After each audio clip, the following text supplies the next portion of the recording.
Thank you for tuning in and good evening. Thank you for tuning in to PhillyCAM Voices. I am your host, Amanda Johnson.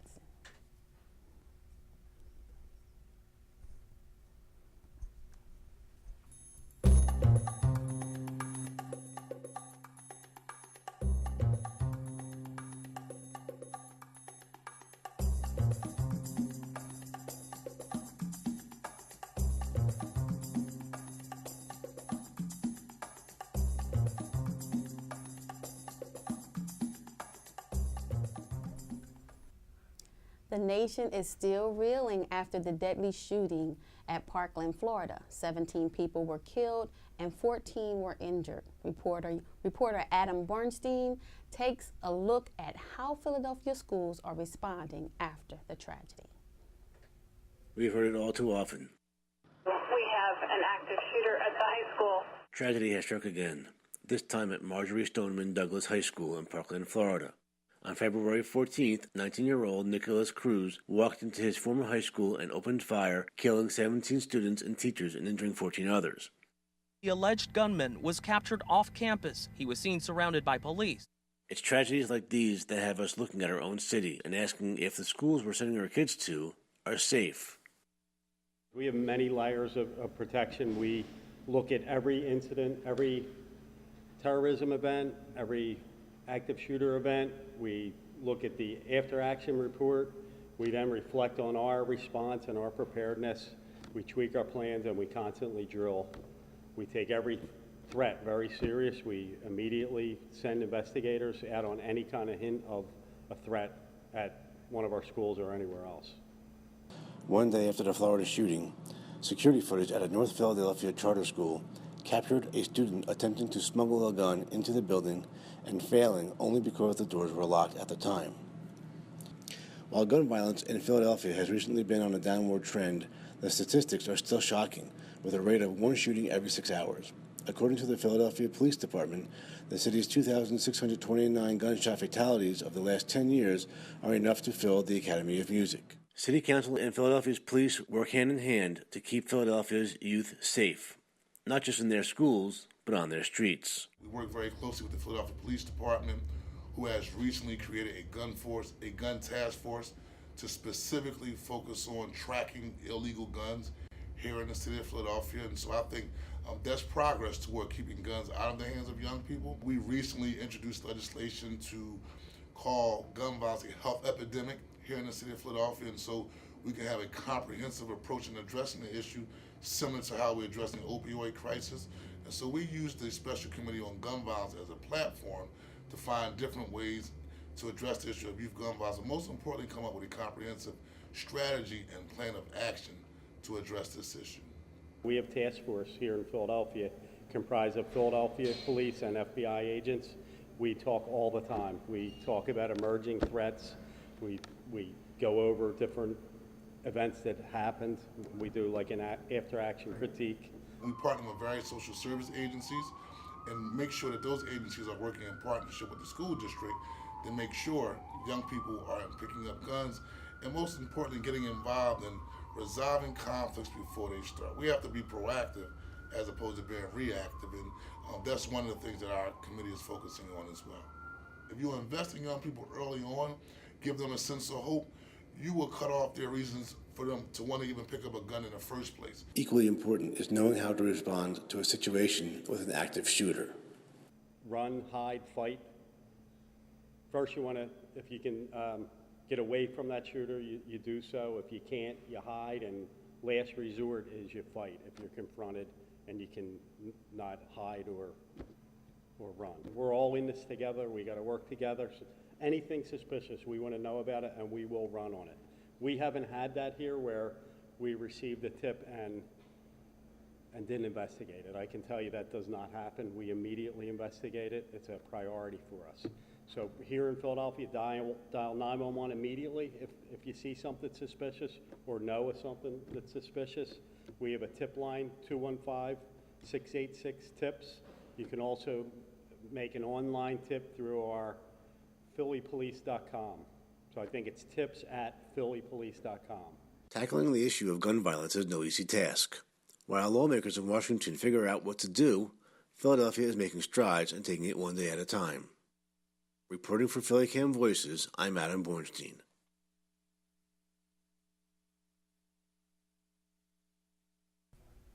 Did you know that March is Women's History Month? Councilwoman Blondell Reynolds Brown is celebrating women's accomplishments all month long. She kicked things off with her second annual Her Story event. Reporter Tia Whitfield was there. March is Women's History Month, a celebration of women's contribution to society.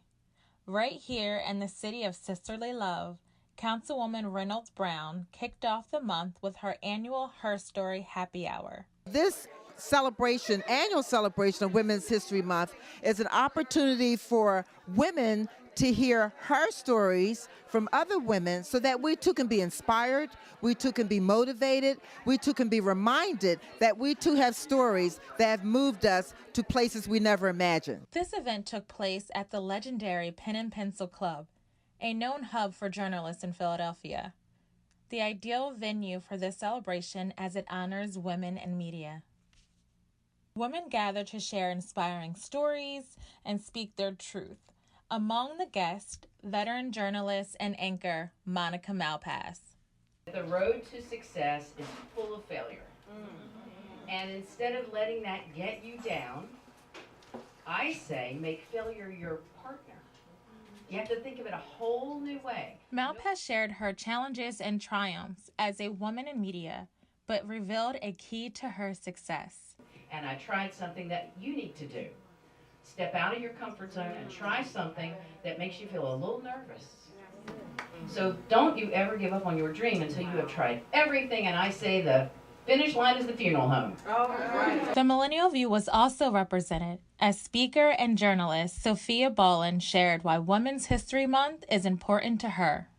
I think that this event kicking off Women's History Month is really important because it's starting off with the women saying this is who we are and this is what we do and this is what we think and this is what we believe. So they're taking control of their own narrative. It's no one else. And they're telling their personal stories and attaching that to the narrative of all women and showing the many similarities that we have and the differences and honoring and celebrating that. As the brave in the audience came up one by one to share their stories, a common theme was heard throughout. I believe the running theme or running glue from the stories we heard was that of resilience, that of always, always, always, always dwelling in the land of possibility, that of never accepting no as the final answer, and one of having moxie, gumption, and perseverance to indeed capture and achieve your dreams. It doesn't stop here. The Councilwoman will be celebrating women leaders all month long. Every week we will have a series of brown bag lunches that capture different areas of interest and areas of study. One of the brown bag lunch series will focus on the Year of the Woman, helping women run for office and win. So if you're interested in that event or others like it, visit the Councilwoman Reynolds Brown's website, phlcouncil.com, or visit her social media pages seen here. This is Tia Whitfield reporting for PhillyCAM Voices. As Tia mentioned, Councilwoman Blondell Reynolds Brown is holding a series of brown bag lunches during Women's History Month to discuss women's issues. Joining us is Jasmine, CEO and founder of SheCanWin. Welcome. Thank you. Thanks, Amanda. Thanks for having me. You're more than welcome. Now, just hearing SheCanWin, it's like, whoa, what is all of that about? Talk to us about the organization. So SheCanWin is a nonprofit organization that specializes and focuses on women running for office. So we train them, we support them, and we mentor them as they gear up to run for office. We're completely nonpartisan. So we want all walks of life, from Democrats, Republicans, Independent, Green parties. We train them side by side. Wow. Talk to us about how this SheCanWin started. So SheCanWin started back in 2013. So it came before the big women's wave that we have now from the 2016 election. And it really started when back when I was in grad school. I was freelancing as a political fundraiser for money to pay for school. And one day, I had been doing that for about 4 years, and a woman came to me and asked me would I work on her campaign and would I be her director of finance. And I was like, sure, no problem. And she was qualified. She was a lawyer, so smart, overly qualified, really. And I noticed I was running into a lot of barriers that I had never faced before in the 4 or 5 years I had been doing it prior. And I was like, ooh, this person is qualified. She, well-spoken, attractive. Why am I having so much trouble raising money for her? And I started comparing her to my previous candidates, and really the only difference was she was a woman. So I decided to do my capstone and my white paper to graduate from grad school on why women don't run for office. And at the core of it, there were so many barriers in terms of they don't get the same amount of donations that men get. They don't have mentors in the business. There are so many unspoken rules in politics that women just aren't available for and they don't know about, that it truly was a deterrent for women to run. So I was like, I wonder if I could address these barriers, would more women run? So in 2013, I held an informal class and 12 women signed up. 2 of them ran and won. I was like, maybe I'm on to something. So I did it again. I ran another class and 27 women signed up. 4 of them ran, 3 of them won. So I was like, all right, I'm going to try this one more time, because if I do it again, I might be onto something. At that time, I think it was 38 women that signed up, and out of those 38 women, 5 ran. In 2017, we had our last class in the fall. We had 79 women, 11 of them ran. Mostly for judge, but a lot of them ran. So we're getting ready to have another cohort, and we already have 106 women on the waiting list. Wow. Yeah. That is amazing. It's exciting. It's a really exciting time to be civically engaged. Now, as far as the women that are running, what are some of the reasons why they're running? Well, a lot of them want to make a difference in the community and where they live, work, and play. They see something that they want to change, and they know the only way to be the change is to be at the table. Councilwoman Blondell Reynolds Brown, who we were talking about earlier, always says, if you are not at the table, you're on the menu. So women are pulling up a chair to be at the table, and I'm excited that I can be a part to help them. This is amazing, because a lot of women are sitting home saying, okay, I hear them on the news and in the papers telling women to get up there and run, but what is the first thing that I do? So that is an awesome thing to do, to just be like, okay, let's prepare you, because I'm seeing it all across the country. They're saying, let's get these women ready. They have a desire. We're seeing records now. Absolutely. Different nationalities. What, out of all the people, just even nationally, that have ran, are there any that stood out to you? Well, I am a fan of Stacey Abrams. She's running for governor of Georgia. She will be the first African-American woman elected to governor, and that's huge. So I am particularly interested in her race. Keisha Bottoms, Via Lyles out in Charlotte. There are, and I name these women specifically, they're women of color, because for 2018, SheCanWin is putting a specific focus on women of color. Because let's say there are 535 seats in Congress. 106 of them belong to women, so that's about 32%. 19% are women of color. So 38 people are women of color. So although there is a disconnect between women running, there's an even larger disconnect and not as much focus on women of color, because it is different to run as a woman and then a woman of color. So for 2018, SheCanWin is most certainly focusing on getting more women of color elected. What you're doing is awesome, and I know a lot of women may be like, okay, what can I do? How is your organization empowering women? So aside from the training, let's say if you say, you know what, I don't want to run for office, I don't want to sit in the seat, but I want to help women get elected. We have all sorts of volunteer opportunities where you can go and work on women's campaigns, whether you're phone banking, door knocking, volunteering, mailing thank you letters. We'll teach you how to do all of that. And if you want to be an operative, because there aren't a lot of women operatives either in the political game. So we teach you how to be a operative as well and actually work on campaigns and make a living. So it's not just about running, it's about supporting, Absolutely. getting out there, getting the word out. Absolutely. It's all about women supporting women. Awesome. Now, as far as this time, this energy, this atmosphere, why is it important for women to run? It's important to just have more, not just women, but everyone. It's important to have a government that reflects where you live, and to have white, male elected officials is just not reflective of where we live. Let's just take Philadelphia. We are a minority majority city. And our government, we do a good job, but Philadelphia's never had a woman mayor. Nope, we've never had a woman mayor. Uh-oh, somebody's out there. Hello.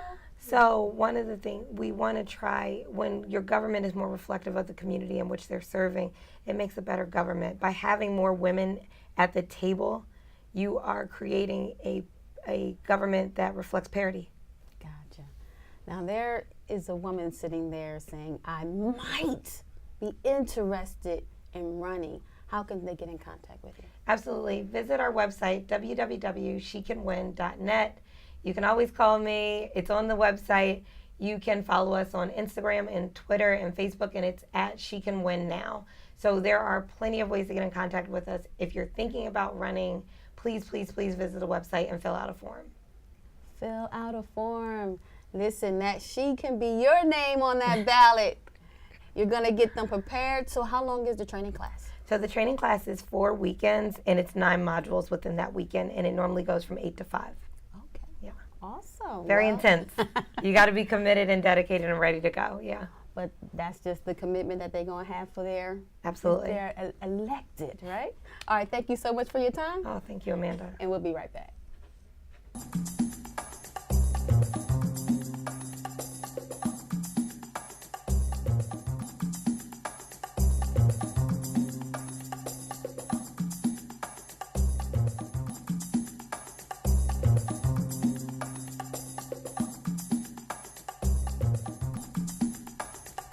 Philly Small Business Fashion Week was fabulous. It showcased the hard work of some of our most talented local designers. Reporter Kiana Pinkney shows us some of the glitz and glamour. Hey, it's Key of PhillyCAM. We're here at the Divine Lorraine Hotel for this Philly Small Business Fashion Week. We'll be getting in touch with some of the hottest designers, models, and fashion influencers throughout the city. Stay tuned.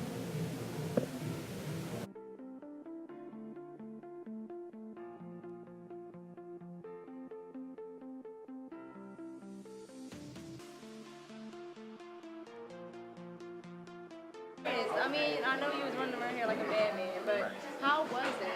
The show was actually, it was beautiful. Every season that we do, it's always like the morning of, from like 6 a.m. to 11. I'm extremely nervous. Then it just goes away because I'm in fast mode all day. So every show, this was an extremely great success today. I'm excited because we had a sold-out show. And I missed the fashion week going on. There's 2 fashion weeks going on in the city right now. So this just shows you that the city is humongous. Like there's a lot of people for everybody. It didn't affect their audience. They didn't affect our audience. We were still was able to put together a productive show. You play a major part in the fashion industry in Philly. So how do you feel being that big of an influence in the community? I think it's again, it's been a great experience. Like I grew up in and out of foster here in group homes, so it's like an amazing experience just to have people that look up to me and they want to follow me in footsteps. So I just like to make sure that I'm creating paths for people that want to get into the industry and so forth. So I don't like get excited about it or get amped about it. I just feel like I'm doing my God's work.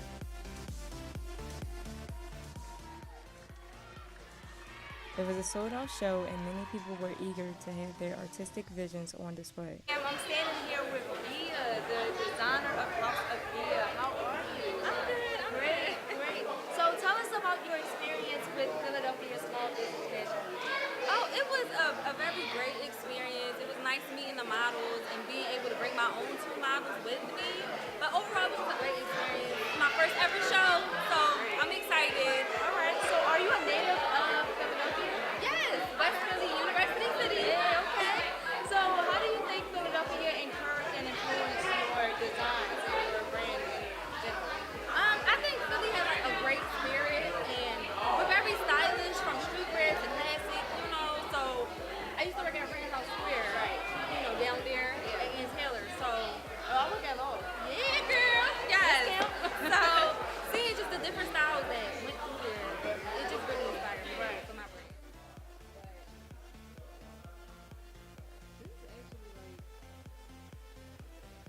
The show also does a good job at helping bring attention to small business owners who are working hard to expand their brand. All right, hi. So my name is Suleha Turner. I am the CEO of Essential Nutrients Natural Hair Care. And what I do is make homemade products that are designed to keep your hair healthy, keep it growing and shiny. I do have products that are for all hair types. My mission is to make hair care products that will maintain the look of your hair when you leave the salon, but also products that don't affect your health in the future. Tell us what's next. Next up is Atlanta ATL Fashion Week. We do our ATL team next month, matter of fact. After ATL, we do Los Angeles, and then the final market that we're going to be in is Miami. So we're back to back. After Monday, we go right back into plans for next season. All right, so there you have it. Make sure you guys check it out and stay tuned. Aikan Acts is teaching adults and children how to be working actors in Philadelphia. We are here with Nakia Dillard from the HBO The Wire. How are you today? I'm doing good. It is a pleasure to have you here. Pulling him from his busy schedule.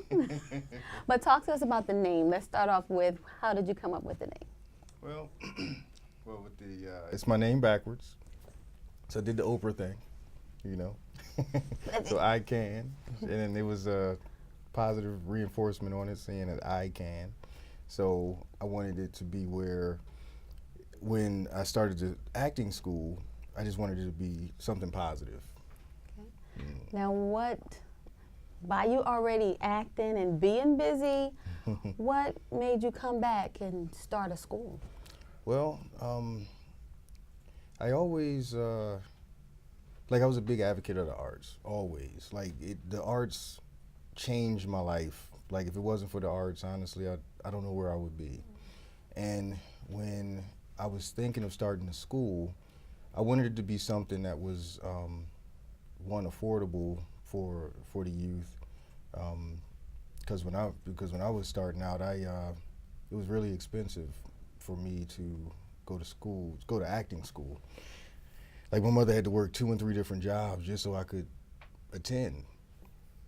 And if it wasn't for my acting teacher at the particular time, he was the one that kind of told me what I needed to do and things like that. His name was Ricardo Martin, and yeah, he was an awesome dude. He always gave back, so he always kept me inspired, and I wanted to be like that. And when I had the opportunity, and people was kind of contacting me about, because they knew I was an actor, and they wanted to know how could they do it. So I was like, you know what, I'm gonna start a school and help people. Wow. So what I did was I hired, I have coaches at my school. So I have a guy named Kamal Bostic-Smith, he was on The Wire too. He was actually in a film called Cost of a Soul, and actually I helped hire him. I had to fight hard to get him in that role, but when he got in the door, he tore it up. That was it. You know, so my other good friend, Troy Rowland, he's out of LA, so he comes back and forth to Philly. Mel Williams is coming actually this weekend, and he works with everybody. He started the whole thing, so everybody that's a great acting coach, all trained under Mel. So he's like the master. Wow, so this is the exposure that you're giving to the kids that come to your class. Now, how do the kids pay a fee? Do they have sponsors? How do they get involved in the class? It is a fee, but if they want to know more, I can get a website and they can go on. But it's really affordable. Okay. We have a lot of kids that are working, like actually getting paid to do what they do. Now, from my understanding, it changes from time to time. So what they did 10 years ago may not be necessarily the way that they audition today. Right. So you make sure that the kids are up to date on the most current ways. Do you go through showing them how to audition? Yep, we teach them, we show them how to slate, which is saying their name and also being proud of their name, enunciating. What else? We go over like commercial, we go over theater. So we cover the whole gamut so that whatever it is that comes up, they can do it. Like voiceover, like we just had 2 kids do a voiceover job. And one was it was his first ever voiceover. And one did it a few times, so he was kind of comfortable, but the other one had to like coach. And but again, after he left, he was like, oh man, I want to do more of this, you know? And we got paid. That is the Walked awesome away thing, with that some moolah. kids are coming out of your class working. Mm-hmm. That is amazing. It's been it's been so good, you know, just seeing like how they are when they first come in to where they grow to. Like I have adults that are doing a lot of good stuff. I had a guy that was 67 that did a web series that came through the class, you know. So it's no age. It's like it's about you. Like you're always selling you as an actor. So it's like knowing your brand, knowing what the industry is looking for, you know. So we and that's one of the reasons why I do that. Like I have working actors. Like you can go to any school, but you want to know that your teacher is at least working. Like you could like look them up and say, oh wow, they did this, okay. You know what I mean? They know what's going on right now. Right. Like the whole difference with like you don't send photos anymore. You just, I'm telling you, everything is electronical. So electronic. So basically, what you used to do was send a headshot through the mail. You don't do that anymore. It's been a while since I had to actually bring a head. I have my headshots, but I don't have to worry about them as much as I used to. And coming to your class, they know that, they understand that, they get that active, you know, today's training on what's going on. Right. Why is it important to give back to the kids? Oh man, you have to, because you kind of you mold like who they may become. You know, for me, like when I went to acting school, I was 14 when I first started. Now I was extremely shy. Like it was so hard for me to hold a conversation. It was so hard for me to just be in front of people. Like if somebody would whispered in my ear and said, hey, you know you're gonna be an actor when you get older. Like, nah, I don't think so. Because I was so shy. And everything is about, and you know, what people say is, you know, you gotta be outgoing. But some of the most amazing artists are shy, you know? But giving back to these kids and letting them know that it's possible is all that is. It's just important. It's important to do. It's important to support our kids. You know, just show them like, you know, that you don't want to lie to them, but you want to at least let them have the opportunity. Gotcha. And that's my whole thing. Like with the school, like I don't want you sitting in class forever. Right. Like this is not a thing where you're just gonna be sitting there. I want you to be on set. Even if you're doing background work, I want you to, you know, see what it is. Well, you see you got working actors. Quickly, we got a few seconds. Give the people your information to contact you. Sure thing.